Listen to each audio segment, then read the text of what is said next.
Hello guys, welcome sa aking video. Ngayon i-share ko sa inyo kung ano mga gamit ng materials sa pagdodrawing, lalo na sa paggawa ng portrait commission. Alam kong marami sa inyo ang curious kung ano mga magandang materials gamitin, kaya tara, pag-usapan natin to. Unang-una, syempre papel. Ang gamit ko ay vellum board 180 GSM A4 size. Bakit ito ang bet ko? Di masyado madulas, kaya perfect for shading. Sapat ang kapal, hindi agad dudurog kahit hindi ng lapis. Pang commission level, kung nagpa-portrait ka na sa akin, malamang dito ko na yan iginuhit.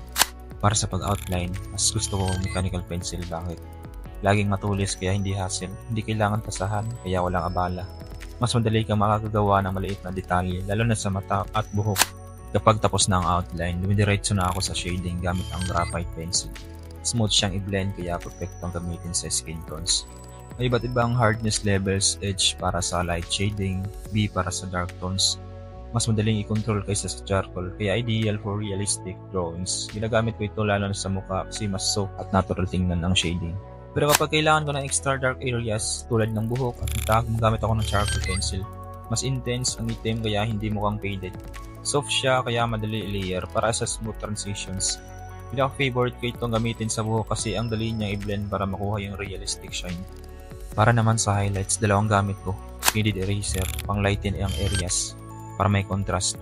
Pwedeng ihugis depende sa pangailangan mo.